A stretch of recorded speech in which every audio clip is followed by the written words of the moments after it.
And continuing our focus this morning on the runoff race inside the 43rd Ward, recently appointed Alderman Timmy Knutson is fighting for a full term, facing a challenge from Sheffield Neighborhood Association President Brian Comer. Well, Brian Comer joins me in our studios this Sunday morning to talk about his campaign. Brian, thank you for coming in. Oh, thank you for having me. I appreciate it. You're in your third term as president of the Sheffield Neighborhood Association and an 18th District Police Beat facilitator. Talk about those roles, how they would prepare you to become an alderman. Sure. Well, actually, I was just elected to a fourth term. Congratulations.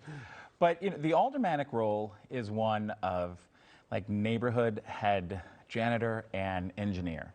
And being an association president is just a smaller version of that. You're dealing with zoning issues, you're dealing with neighbors, you're dealing with making sure that your neighborhood is running as smoothly as possible, taking care of the issues that might go awry in somebody's life that just makes it just annoying enough to where they actually have to reach out and say, I need some help with this.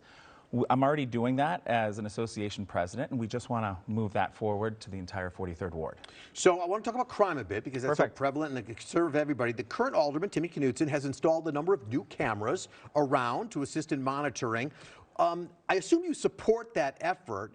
What is your plan for combating crime in the ward? Sure, and it's one of the reasons that the Chicago Tribune endorsed me based upon my public safety plan. One, we have to look at the Chicago Police Department budget. 42% of that is directed towards paying misconduct lawsuits and the top brass. I want to get in there, reorganize that money, and target it towards getting more boots on the ground and less sitting behind desks. Now, the other thing is we have a wonderful resource right in the 43rd Ward. And I want to build a pilot program to bring in the CPD to recruit wonderful college graduates, just the same way that accounting firms and law firms do, and say, listen, if you serve the Chicago Police Department for 4 years, at the end of that fourth year, we'll give you a bonus payment commensurate to 1 year's worth of college tuition. Now, I used to be a development officer at DePaul University, and I know 80% of those students are on financial aid. If you are 26 years old, carrying $150,000 worth of debt, and you can erase a quarter of that, now you're talking about police officers that can put down roots and begin family planning. That's a huge carrot. And it's really an innovative solution to a very acute problem. And then once you get that going at one university, you spread it around to the rest of the schools like Loyola, UIC, Chicago State, and the community college. So that would be a good incentive, certainly. And one of your efforts is that you talk about wanting to put more boots on the ground when it comes to police and reinvesting in the schools. You have said that Chicago has a lot of fat in its budget. What programs is the city wasting money on and would be better used elsewhere? Well, one of the committees, as you know, when we've been knocking doors for the last 6 months, and a lot of neighbors ask, what committees would you like to be on? Budget is huge for me because there are a lot of inefficiencies, and I'd love to actually explore that further. I mean, if you want to talk about just our public safety, you've got the court system, and there's issues that, we as people sitting outside don't really know, like, where all the skeletons are in the closet.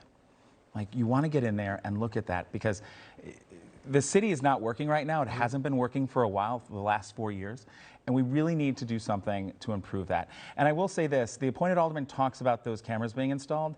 They're not installed yet. Okay, then they're in process. We'll see. If Brandon Johnson is elected mayor, he'll be one of the two options for the city. He's proposing $1 billion in new spending. There's a list of taxes and fees to get that paid for. Will you support those increases in taxes and fees to get the kind of efforts he wants to make when it comes to defeating crime? Well, I'm not. I think the citizens of Chicago have been taxed almost to death sometimes. And adding new taxes or, nickel and diming the residents are one of the reasons that why people are leaving. And we don't want to do that. I'm happy to work with any mayor. I'm never going to agree with one person 100% of the time. So let's sign on the dotted line on things we agree on, and then let's, work on the issues that we don't agree on. I'm not going to say that I'm going to agree with everything that he has proposed because you really have to dig down and look at it. So you're going to look at some of the issues? Absolutely, right. And I think it would be disingenuous of me to say anything otherwise.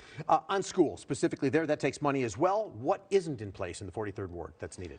Well, we have wonderful elementary schools and a high school in the 43rd Ward.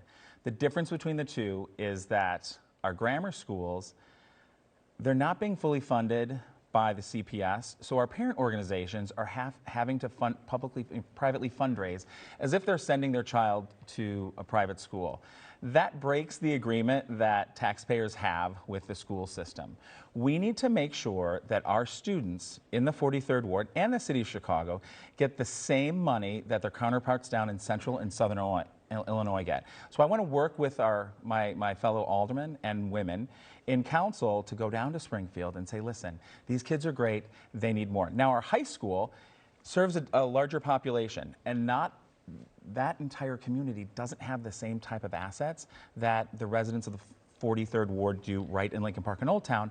We need to open that school up, tell the story. That's the job of the alderman, because you are the ward's advocate. I want to bring people in because our neighborhoods don't, and we need to actually build a public-private partnership to improve the inside of that crumbling school. Okay, well, we're pretty much out of time, so I wanted to ask you about Lincoln Yards and how you plan to deal with the traffic and density issues. Take about 15 seconds to do it. Sure, I'm the only person that's regularly speaking with Sterling Bay, and I've been doing that for years. We've built a positive relationship. Last year, they changed the design of a particular parcel based upon my recommendations for not backing up traffic. Regarding Cortland Street like it's an infant child, and we talk about it monthly. All right. Final, are you endorsing either Johnson or Vallis in the runoff? Either name. No, Vallis. Okay. Thank you very much. Thank you very much. Appreciate your time, Brian Comer. Good luck. We'll take one more break, and we're coming right back.